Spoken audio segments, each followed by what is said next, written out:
Dans l'esprit de beaucoup de gens, la magie réfère à la sorcellerie, à l'envoûtement, ou encore une vision plus proche, celle des contes de fées, celle de Walt Disney. Quelle est votre vision, votre définition de la magie?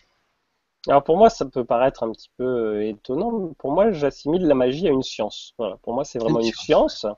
C'est, on va dire, la science de l'énergie, hein, cette énergie qu'on soupçonne tous autour de nous, mais dont on n'a pas encore des preuves formelles, faites par nos physiciens, par exemple. Encore qu'ils ils commencent réellement à nous approcher, hein, depuis une centaine d'années à peu près, depuis qu'on a commencé les recherches sur la physique quantique, tout ça, on commence à comprendre certaines visions finalement des magiciens qu'on va retrouver dans les notions, dans ce qu'on a découvert dans la physique quantique. Donc par exemple, des trucs un petit peu, des rapprochements assez intéressants qu'on peut faire, c'est notamment le principe des mondes parallèles. Les Oui, mondes parallèles, aujourd'hui, en physique quantique, on nous explique que finalement l'univers il n'a pas été créé seul, il y a une multitude d'univers avec une multitude de doubles de nous, d'autres ouais, mondes où il y a d'autres créatures qui ne nous ressemblent pas du tout. Enfin, il y a une infinité, on va dire, d'univers.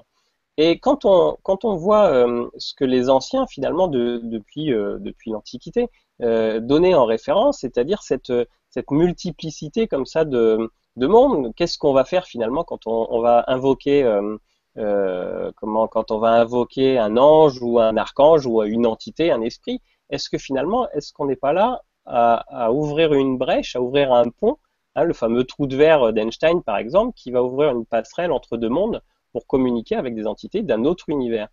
Et il y a pas mal de choses, pas mal de rapprochements qu'on arrive à faire qui sont surprenants.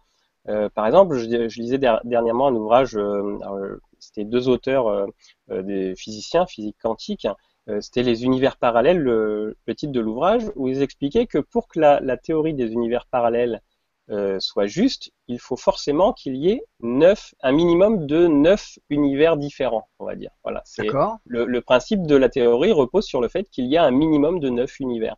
Et qu'est-ce qu'on retrouve, par exemple, que ce soit dans les mythes scandinaves, avec Yggdrasil, l'arbre 9 mondes, ou dans la Kabbale, par exemple, où on retrouve dans l'arbre de la Kabbale, on retrouve 9 mondes symbolisés par les séphirotes, en fait. On va retrouver comme ça cette notion dans beaucoup de cultures ésotériques, finalement, on retrouve la même notion.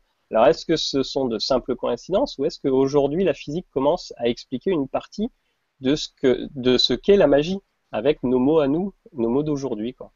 Donc voilà, D'accord, très pour moi, bien. la magie, c'est vraiment ça, c'est comprendre cette science qui, dans laquelle on met un petit peu tout, hein, c'est un peu un fourre-tout, on y met tout ce qu'on comprend pas, seulement tout est compréhensible, il faut juste voilà, l'étudier, se creuser la tête et se donner les moyens de le découvrir, quoi.